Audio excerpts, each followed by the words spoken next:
hadirat-Mu nyata. Kalau sebentar kami mau duduk diam dan kami mau belajar sebagian dari firman Tuhan. Biar Tuhan yang tolong kasih kami telinga seorang murid, hati seorang murid, supaya apapun yang ditabur boleh menjadi benih yang baik tertanam dalam hati yang baik, supaya bisa bertumbuh, berbuah, dan buahnya boleh tinggal tetap. Terima kasih Bapa, kami serahkan bagian firman Tuhan ke dalam tangan-Mu di dalam nama Yesus. Semua orang percaya bilang amin. Thank you worship team. Shalom semua, shalom. Ya, thank you Pastor Adi dan semua pastoral untuk meminjamkan saya mimbar ini lagi. Udah lama ya gak kesini? Udah lama juga, tiba-tiba sekarang udah mau masuk November loh. Tadi ngerasa kalau tahun ini cepet banget?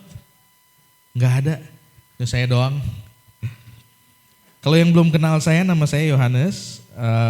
Saya adalah Ketua DPW dari Region 4, Southeast Asia dan Arab Countries, termasuk Kepulauan Riau. Dan saya sekarang mengembalakan di IFJF Singapura. Dan saya mantan gembala di sini. Gembala transisi. Oke. Sebelum saya, ini boleh diganti gak supaya saya jangan lihat muka saya sendiri? Boleh diganti sama yang pertama. Nah itu aja ya. Saya bingung kalau lihat muka saya sendiri. Oke, hari ini saya mau sampaikan sesuatu karena tema kita adalah Simplicity Works, yang artinya segala sesuatu itu bisa berlangsung dengan sederhana, gak perlu ribet, gak perlu rumit. Dan saya harap 1 bulan ini Bapak Ibu Saudara belajar dari apa yang disampaikan oleh para pengkhotbah dari tempat ini tentang bagaimana kesederhanaan itu justru ada dan bisa dalam semua kehidupan kita sebagai orang percaya. Dan sebelum saya mulai, saya pengen kita semua saya pengen ikut ngundang lah ya, untuk nanti ada Natal gabungan tanggal 24 Desember sore, 24 sore hari Minggu, kita akan ada Natal gabungan di FJF Marina, dan saya harap Bapak Ibu Saudara semua bisa join, bisa ikut sama-sama merayakan malam Natal di tempat itu ya. Saya sebelumnya mau disclaimer dulu, mohon maaf, itu hari itu saya nggak bisa datang. Saya ikut mengundang tapi saya nggak bisa datang. Tetapi akan ada Pastor Adi, ada Pastor Daniel Runtuwene dari Jakarta yang akan melayani. Saya mohon maaf saya nggak bisa hadir karena ibadah di Singapura itu sore. Jadi saya nggak keburu kalau sore ke sini. Ya saya harus ada di sana.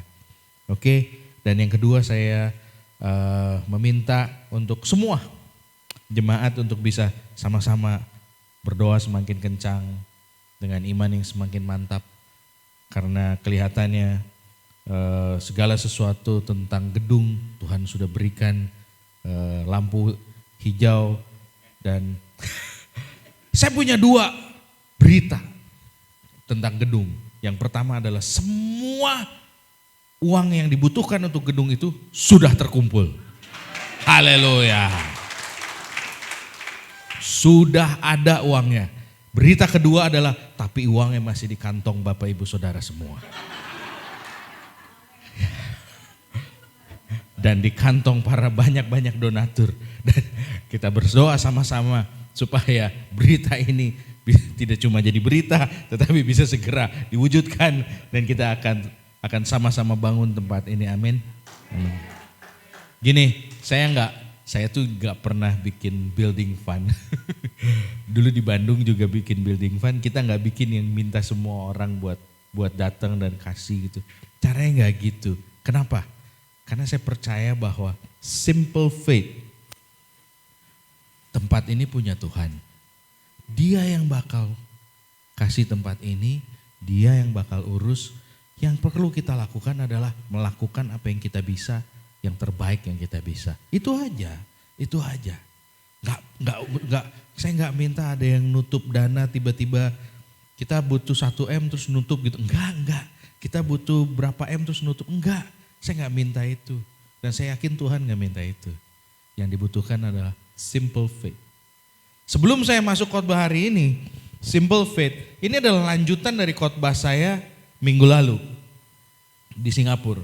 Saya mau kasih tahu apa yang saya khotbahkan kemarin di Singapura dengan sangat singkat. Kita mau segala sesuatu simple, itu nggak bisa datang otomatis. Sebab segala sesuatu yang sederhana itu bikinnya nggak sederhana. Dengar baik-baik, Bapak Ibu Saudara. Segala sesuatu yang sederhana itu buatnya tidak sederhana. Prosesnya tidak sederhana. Segala sesuatu yang sederhana yang kita bikin dalam kehidupan kita, prosesnya itu rumit. Kalau pengen sederhana dalam mencari uang misalnya, maka yang perlu kita bikin adalah bersusah-susah dahulu, ya kan? Belajar dulu, sekolah yang tinggi, bayar harga, sekolah sebisa-bisanya ambil, ada diklat ini ikut, ada diklat itu ikut, seminar ini ikut, seminar itu ikut, waktu muda. Nanti ketika mulai bekerja, kita akan melakukan segala sesuatu lebih sederhana. Oh, saya udah pernah ikut ini. Oh, yang ini saya udah tahu. Yang ini saya udah tahu. Kapan udah tahunya? Waktu dulu, ya kan? Contoh kedua, ada yang tahu mie instan? Oh, pasti tahu mie instan, ya kan? Sering makan mie instan. Saya pengen tanya, berapa lama waktu yang dibutuhkan untuk bikin mie instan? 3 menit, semua orang tahu 3 menit. Kalau pengen rada benyek 4 menit gitu kan. Kalau pengen rada legit begitu maka sebelum 3 menit udah diangkat. Lalu kita bikin mie goreng yang padahal direbus gitu ya. Ya kan? Itu semua orang tahu. Saya pengen kasih tahu, bikin mie instan yang bisa dibikin 3 menit itu prosesnya itu lebih dari 8 jam.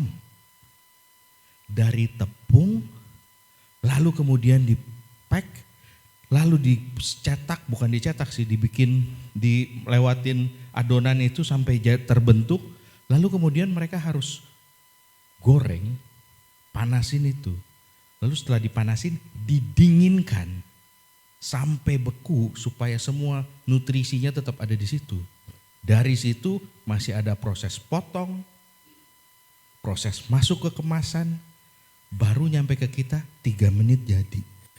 Untuk bisa nyampe ke kita itu prosesnya panjang sekali. Tidak segampang itu. So segala sesuatu yang mudah, prosesnya tidak mudah.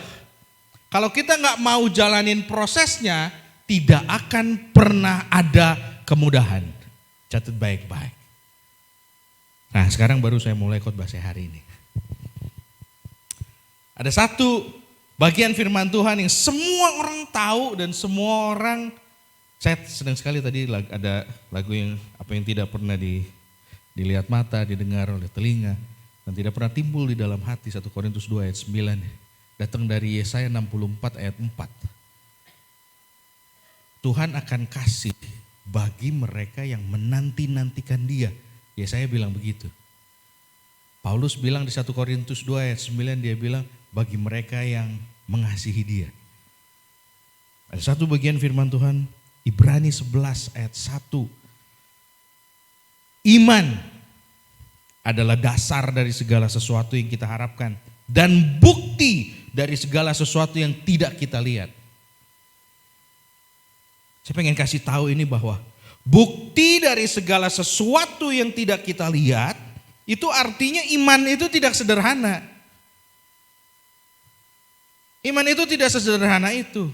Faith is never simple. Faith is not a simple thing. Iman itu complicated, iman itu kompleks dan bahkan seringkali mustahil. Sebab kalau tidak mustahil ngapain pakai iman? Kalau kita butuh beli rumah, kita butuh beli gedung ini. Kita butuh beli gedung ini. Misalnya taruhlah harganya 500 juta. Kita punya uang di bank 500 juta. Selesai, gak pakai iman. Right? Tetapi ketika ada kemustahilan terjadi, gedung ini harganya misalnya 5M. Kita cuma punya uang 500 juta, nah itu butuh iman. Butuh iman tuh. Seringkali iman itu mustahil dan dia gak sederhana.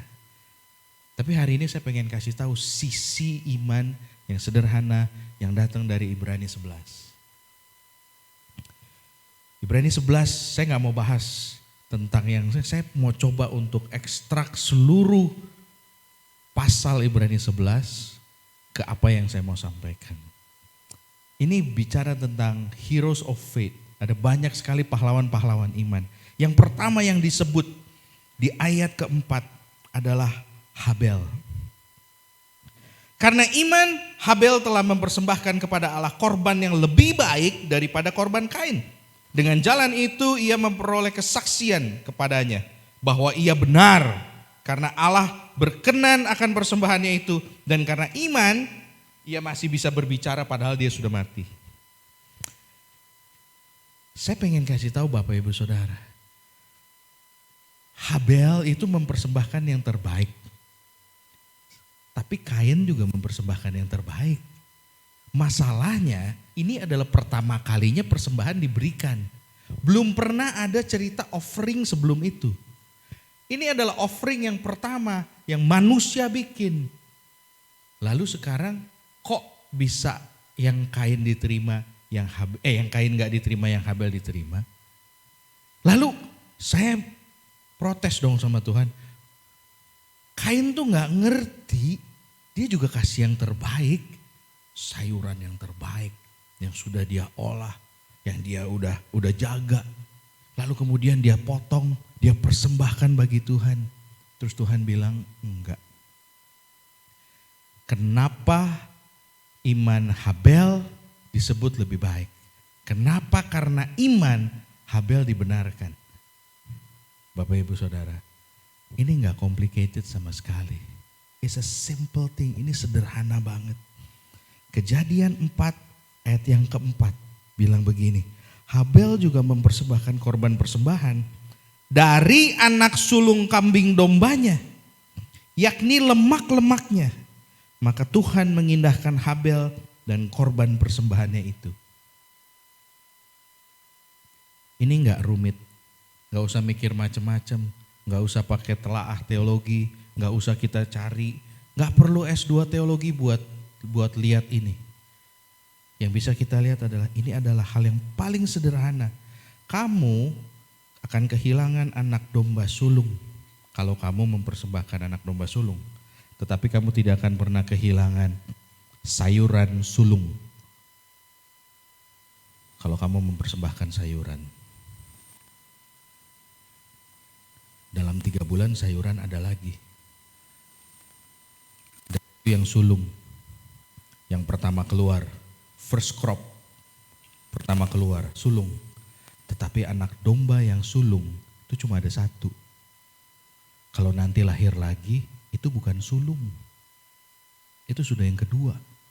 Kalau nanti lahir lagi, itu sudah yang ketiga. Anak domba sulung itu hanya 1. Itu yang bikin persembahan Habel berharga. Simple, right?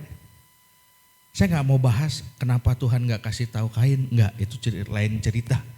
Tetapi sesuatu yang sangat sederhana, bahwa apa yang dipersembahkan itu adalah sesuatu yang sangat berharga. Jadi mempersembahkan sesuatu enggak cuman asal mempersembahkan, tapi kita juga harus tahu apa yang terbaik yang bisa kita berikan. Itu yang Tuhan mau. Enggak cuman terserah apa yang kita mau. Yang kedua,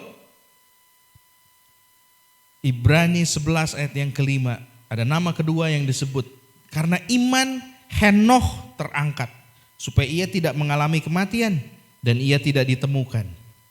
Karena Allah telah mengangkatnya, sebab sebelum ia terangkat, ia memperoleh kesaksian bahwa ia berkenan kepada Allah. Bapak Ibu Saudara, nama Henoch itu keluar cuma 2 kali di Kejadian. Cuma 2 ayat. Kejadian 24 dan Kejadian 23. Kejadian 5 ayat 23 dan 24. Saya ambil yang 24-nya. Dan Henokh hidup bergaul dengan Allah. Lalu ia tidak ada lagi. Ayat 23-nya cuma kasih tahu Henokh hidup 300 sekian tahun. Udah, gak ada cerita apa-apa lagi. Gak ada cerita dia mempersembahkan hidupnya atau dia kasih kambing domba. Gak ada. Dia cuma ada cerita tentang Henokh tuh cuma 2 ayat itu doang. Yang ngomong cuma begini, dan Henokh hidup bergaul dengan Allah. Lalu ia tidak ada lagi. Sebab ia telah diangkat oleh Allah. Simple gak? Sederhana gak? Hidup bergaul dengan Allah. Apa susahnya sih? How hard it is? Hidup bergaul dengan Allah. How hard is that? It's a simple thing to do. Apa susahnya? Cuman hidup bergaul dengan Allah saja. Kalau dalam bahasa Inggrisnya terjemahannya lah Enoch walk with God. Ya ini udah yang next. Multimedianya, boleh ke next satu lagi. Nah itu. Enoch walk with God. Henokh itu berjalan dengan Allah. Iman itu datang dari mana? Pendengaran akan firman Tuhan. Yes. Tetapi iman itu datang kalau kita berjalan dengan Allah. Iman itu datang kalau kita tahu Allah sukanya apa, kita bisa kasih yang terbaik yang kita bisa. Yang kedua adalah iman itu kalau kita jalan dengan Allah. Itu iman. Simple gak? Simple. Gak rumit, gak susah. Simple banget. Selanjutnya, Ibrani 11 ayat yang ke-7, ada nama ketiga yang disebut yang namanya Nuh. Karena iman maka Nuh dengan petunjuk Allah tentang sesuatu yang belum kelihatan, dengan taat mempersiapkan bahtera untuk menyelamatkan keluarganya. Dan karena iman itu ia menghukum dunia dan ia ditentukan untuk menerima kebenaran sesuai dengan imannya. Kejadian 6 ayat 22 itu bilang begini, lalu Nuh melakukan semuanya itu tepat seperti yang diperintahkan Allah kepadanya. Kalau udah jalan dengan Tuhan, terus Tuhan ngomong apa aja ikutin deh. Gak usah banyak tanya, gak usah banyak protes. Karena seringkali pikiran kita yang bikin kita jadi gak melakukan apa yang Tuhan mau. Nuh itu dikasih instruksi itu gak jelas banget loh. Tuhan itu kasih instruksi bikin tabut tuh jelas sekali. Lebar segini, panjang segini, tinggi segini. Dalam ornamen depannya harus ada ukiran bunga, jumlahnya segini. Wow, detail sekali dan jelas sekali. Tahu gak Nuh dikasih perintah kayak apa? Bikin sebuah bahtera. Dia bahkan gak tahu bahtera itu apa. Dia bahkan baru pernah dengar kata bahtera hari itu. Detik itu. Bikin bahtera panjangnya 90 kubit, lebar 30, tinggi 17 kubit. Dia bahkan gak ngerti itu gimana. Kalau menurut Bapak Ibu Saudara bahtera bentuknya perahu, saya sih gak percaya. Saya percaya sekali bahtera itu bentuknya kotak. Nuh gak pernah lihat perahu, dia lihat perahu dari mana? Dia gak pernah lihat perahu. Jadi waktu pas dikasih perintah panjang kali lebar kali tinggi, ya dibikinlah panjang kali lebar kali tinggi. Kotak bentuknya. Dan ada salah satu orang, salah satu teolog bersama dengan timnya pernah bikin sebuah research dengan panjang kali lebar kali tinggi sesuai dengan dimension ukurannya bahtera Nuh. Lalu kemudian dia bikin versi kecil, dia taruh di baskom dan benda itu bisa ngambang dan stabil, tidak tenggelam. Mereka bikin ombak dan itu tetap tidak tenggelam. Lalu kemudian mereka potong lebih pendek sedikit dan kemudian aerodinamisnya nggak jalan. Lalu mereka bikin lebih tinggi sedikit, terbalik. Mereka bikin lebih panjang sedikit, nggak bisa manuver.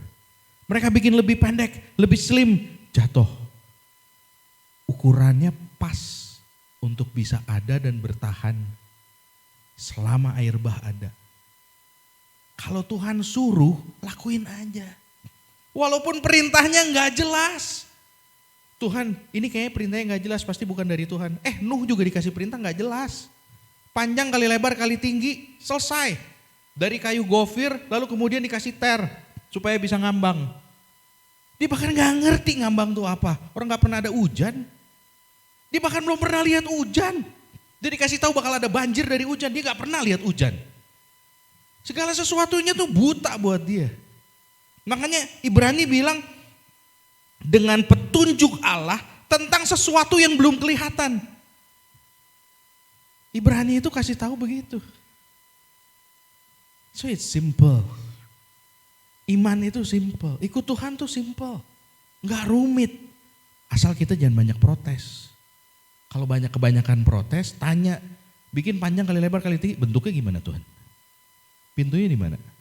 Itu dibikin atap nggak? Terus nanti gimana? Banjir itu apa ya? Hujan itu apa? Bisa ada air bah, itu kayak apa? Jangan banyak tanya, bikin aja. Kalau disuruh bikin, bikin. Faith is that simple. Do exactly as God told you to do. Lakuin aja apa yang Tuhan suruh. Kalau Tuhan suruh, lakuin aja. Kecuali Tuhan gak suruh kamu lakuin. Konyol namanya. Ini yang kemudian saya harap semua baik-baik kalau udah baca yang ini. Iman itu bukan merubah Tuhan. Iman itu harusnya menggerakkan kita untuk tujuan Tuhan. Bukan sebaliknya. Iman itu bukan berusaha mengubah Tuhan. Tuhan tolong saya cinta perempuan ini. Pokoknya bikin dia jadi sama saya. Itu bukan iman namanya. Itu namanya merengek. Iman harusnya bukan mengubah Tuhan. Iman itu harusnya mengubah kita sesuai dengan tujuannya Tuhan. Bukan dengan mengubah Tuhan untuk tujuan kita. Bukan sebaliknya. Nuh melakukan itu, kalau kita balik-balik, makanya kehidupan kekristenan kita jadi pusing. Jadi berlibet, jadi rumit, jadi kompleks. Yang seharusnya simple, jadi kompleks gara-gara kita yang bikin. Tuhan tolong Tuhan, kalau dia gak cinta bikin dia cinta. Tuhan tolong Tuhan, saya pengen ada yang ketok rumah saya terus kemudian kasih uang 1 miliar. Ya enggak? Semua orang yang pengen begitu kan. Tuhan tolong ada yang ketok rumah terus gitu kasih duit 1 miliar. Enggak gitu caranya. Kalau Tuhan mau berkati kita, dia akan buka pintu. Pintu demi pintu kesempatan. Mukjizat, yes tadi kita menyanyi tentang mukjizat. Mukjizat itu bukan ada yang ketok pintu kasih 1 miliar, bukan. Mukjizat itu adalah ketika Tuhan buka pintu, lalu kemudian ada berkat datang dari situ. Itu mukjizat. Mukjizat adalah ketika kita sakit, ada kanker, kita berdoa, lalu kemudian Tuhan yang tolong. Bukan terus kemudian ada kanker kita diemin, oh gak usah ke rumah sakit, kita berdoa aja. Udah setengah mati, napas sudah gak bisa, oh kita berdoa aja gak apa-apa. Itu namanya bukan iman. Itu namanya merengek. Mencoba untuk mengubah Tuhan. Harusnya kita yang berubah, iman itu bikin kita berubah, bukan Tuhan yang berubah. Aneh banget nih, Tuhan siapa nih? Kita yang harusnya berubah dengan lewat iman kita, bukan Tuhan. Sampai sini semua masih Kristen ya?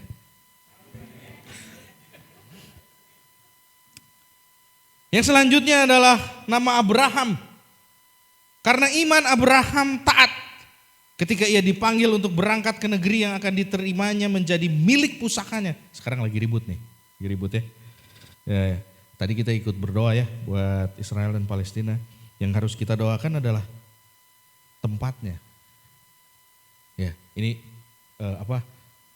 keluar dari khotbah saya dulu sebentar. Yang kita perlu doakan itu tempatnya, orangnya, apa peristiwanya? Apa coba? Alkitab kita Mazmur tulis, Daud suruh kita berdoa untuk ya baca. Cari, sebelum berdoa baca dulu. Sebab kita disuruh Tuhan lewat Alkitab kita, firman Tuhan untuk memberkati Israel. Israel itu bicara apa? Orang, tempat, atau peristiwa? Ya Bapak Ibu Saudara bisa cari dulu, saya gak mau khotbah itu sekarang. Karena lagi ramai juga, ntar saya disangka apa lagi. Ya, karena iman Abraham itu taat. Lalu kemudian ia berangkat dengan tidak mengetahui tempat yang ia tuju. Dia pergi dari satu tempat namanya Ur-Kasdim. Dia gak tahu tuh Kanaan tuh kayak apa, dia gak tahu. Dia gak tahu Yerusalem tuh kayak apa. Dia gak tahu tuh. Dan for the record ya, tempat itu ditempati oleh orang-orang yang namanya orang-orang Filistin. Ada kedekatan sekali dengan yang namanya Palestina, right? Ya, so memang tempat itu dari dulu memang punya, iya ya udah, right? Ya memang punya orang Filistin, karena memang waktu pas lagi Abraham datang ke situ itu orang-orang Filistin di situ. Yang dikalahkan oleh Daud siapa? Filistin. Ya udah. Saya nggak mau ngajar sejarah. Tapi lalu pergilah Abram seperti yang diperintahkan Tuhan kepadanya, yang difirmankan Tuhan kepadanya, Kejadian 12 ayat 4. Dan Lot ikut bersama-sama dengan dia. Abraham berumur 75 tahun ketika ia berangkat dari Haran. Kalau Tuhan suruh pergi, jangan tanya kemana, jangan tanya lewat mana, Google Map-nya mana, posisinya di mana. Kalau Tuhan suruh jalan, jalan. Kalau Tuhan suruh pergi, pergi. Tuhan bilang ambil gedung ini, ambil. Enggak ada duitnya, ambil. Tuhan yang suruh, kecuali Tuhan gak suruh. Right? Kalau Tuhan suruh jalan, jalan. Jangan khawatir. Sebab yang akan tuntun adalah Tuhan. It was simple for Abram. Di tengah ketidakpastian dia harus kemana, dia mempercayai tuntunan Tuhan sebagai sebuah kepastian. Itu iman. Simple gak? Simple. Gak rumit. Gak tahu mau kemana, jalan aja dulu. Jalan dulu. Yang butuh iman besar itu langkah pertama. Langkah pertama tuh butuh iman gede banget. Itu butuh iman. Selanjutnya imannya masih butuh, tetapi sudah ada hikmat dan marifat yang kita hitung. Daud juga pukul Goliat tuh pakai iman tuh, pakai ketapel tuh, itu gedean imannya kan daripada batunya kan. Itu cuma yang pertama. Sesudah itu Daud emang perang pakai ketapel. Sesudah itu Daud juga bawa pedang, bawa panah, bawa tombak. Yang diperlukan langkah pertama itu iman, itu langkah pertama. Makanya seringkali anak-anak Tuhan tuh gak kemana-mana kalau ditanya kenapa? Gak berani melangkah. Langkah pertama sulit sekali. Padahal Tuhan sudah suruh pergi, dia langkah pertama aja susah banget. Pikirin baik-baik. Sampai sini semua masih Kristen ya? Selanjutnya masih juga nama Abraham yang di-mention. Ibrani 11 ayat yang ke-17. Karena iman kepada Abraham, tatkala ia dicobai mempersembahkan Ishak, ia yang telah menerima janji itu rela mempersembahkan anaknya yang tunggal. Kejadian 22 ayat 8, peristiwa yang sebetulnya, sahut Abraham, ini dia nyaut sama anaknya, Allah yang akan menyediakan anak domba untuk korban bakaran baginya, anakku. Demikianlah keduanya berjalan bersama-sama. Bapak Ibu Saudara yang punya anak, tahu banget rasanya jadi Abraham. Tuntun anaknya, lalu kemudian taruh, ikat, ambil pisau. Dalam hati dia lagi nunggu kapan Tuhan suruh berhenti. Tapi di Ibrani, kalau dibaca lagi lewat dari ayat itu, ada tulisan begini, tetapi Abraham tahu kalaupun anak itu mati, Tuhan pasti sanggup membangkitkannya. Wow, itu iman.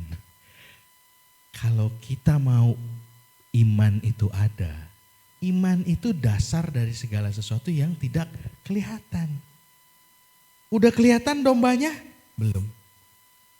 Tapi kenapa Abraham berani? Karena bagi Abraham itu sesederhana, kalau Tuhan ambil, Ia akan bangkitkan kembali. Kalau Tuhan ambil, dia pasti bangkitin. Karena ini adalah anak perjanjian. Itu iman. Kalau saya jalan, Tuhan pasti sertai. Kalau saya mengandalkan Tuhan, Tuhan pasti ada di sana. Kalau saya maju, Tuhan pasti akan kasih. Kalau saya berdoa, Tuhan pasti akan jawab. Kalau saya berdoa untuk orang sakit pasti sembuh. Itu iman. Enggak rumit, sederhana. It doesn't take much. Saya nggak mau terjemahin, saya akan coba terjemahin sendiri aja. Karena kalau saya terjemahin jadi bahasa Indonesia ini jadi hilang artinya. It doesn't take much to believe God is good.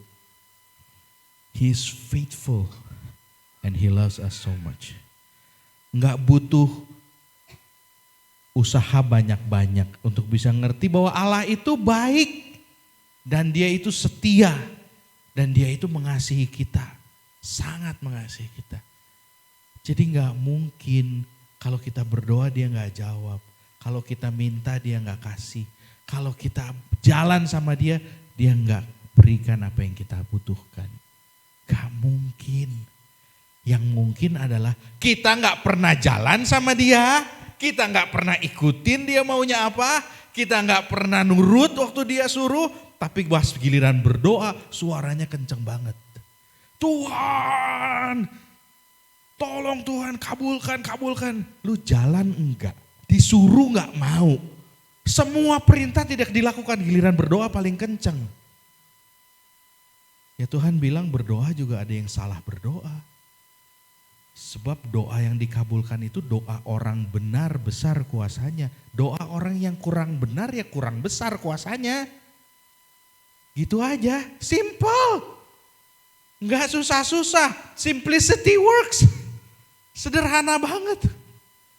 Right? Most of the time, doubts happen when we complicate things with our worries. Faith is simply believing. Dalam banyak waktu justru keraguan kita yang kemudian bikin hal itu jadi kompleks. Bikin semuanya rumit dan kemudian kita jadi khawatir. Padahal kamu cuma disuruh percaya aja udah selesai. Iman itu karena percaya, bukan karena lihat bukti.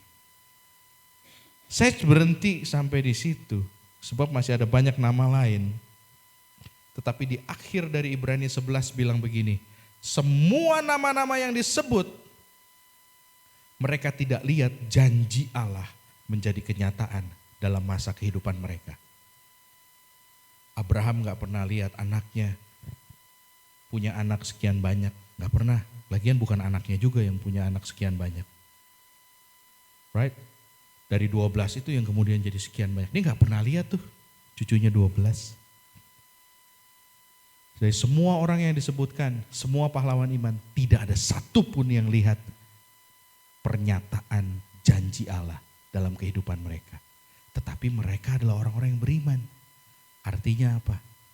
Artinya yang perlu kita punya adalah iman, bukan jawaban. Siapa bilang hidup kita itu untuk cari jawaban? Hidup kita itu untuk memuliakan Tuhan. Yang kita kejar itu metanoia, pembaharuan budi. Supaya kita jadi serupa dengan Kristus. Siapa yang bilang kita itu hidup untuk bahagia? Gak ada yang bilang. Alkitab kita gak pernah bilang kita hidup untuk bahagia.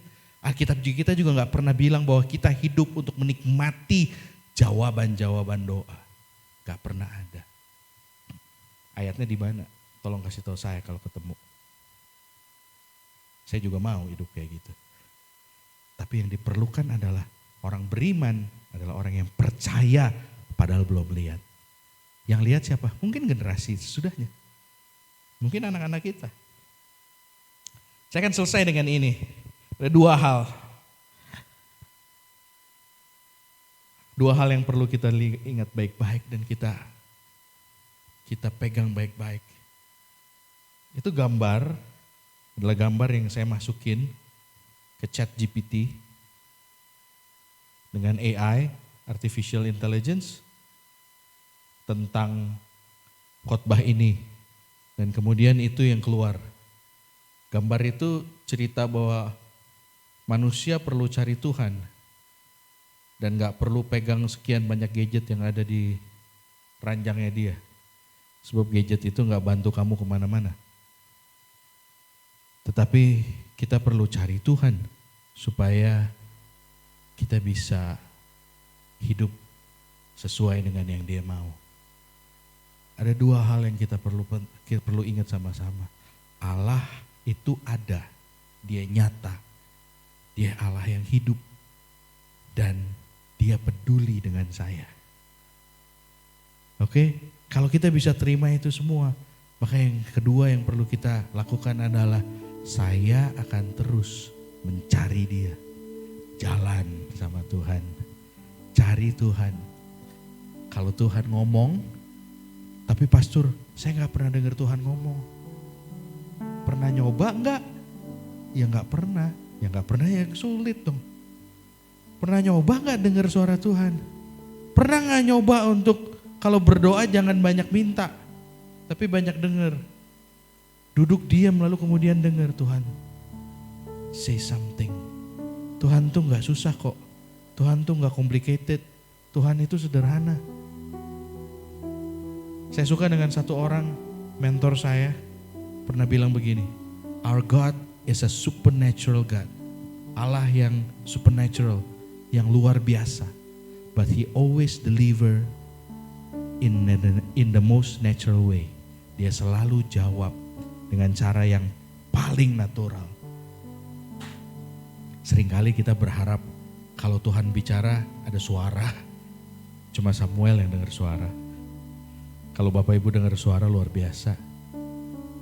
Saya ngiri. Seringkali Dia bicara lewat firman, lewat impresi, lewat orang yang datang sama kita, lewat istri atau suami yang tiba-tiba bicara. Dengar, jangan dablek. Kalau ada orang ngomong, kita harus terima bahwa oh ini datang dari Tuhan. Saya pengen kasih tahu bahwa Allah tidak pernah bicara lewat TikTok. Dia gak punya akun TikTok.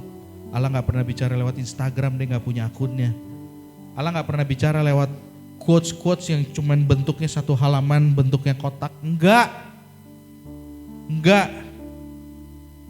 Baca tuh Alkitab, jangan baca Instagram. Baca tuh Alkitab, jangan baca TikTok. Buat anak-anak muda, all the Gen Z and all the Gen Alpha. Come on. You wanna replace your Bible with TikTok? Come on, man. Get a life. You wanna replace your Bible with Instagram? With the quotes? Come on. Get a life.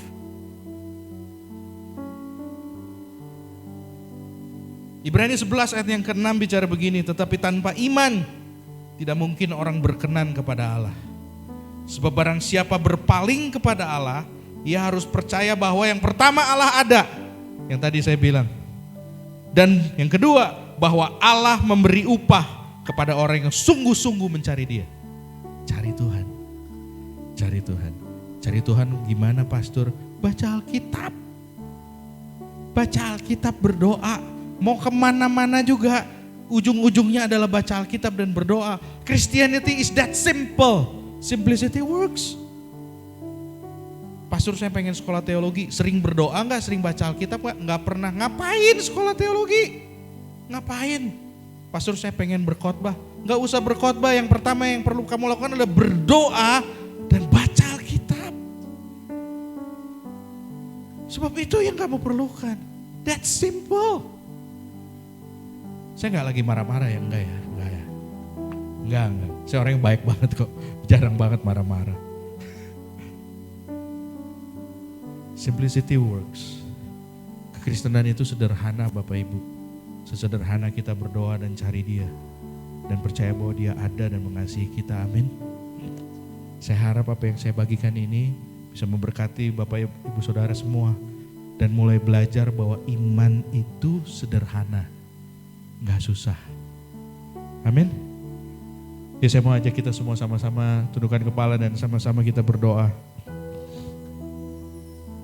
Bapa di dalam surga, kami bersyukur untuk hari ini, untuk firman yang Tuhan sampaikan, dan biar kami sama-sama belajar untuk bisa memiliki iman dengan hal-hal yang simple, sederhana, yang kami belajar dari Habel, dari Enoch, dari Abraham, dari Nuh. Kami belajar bahwa hal-hal yang sederhana ini justru mendekatkan kami dengan Tuhan. Ajar kami untuk kami boleh terus cari Tuhan, dengar, dan kemudian kami boleh jalan.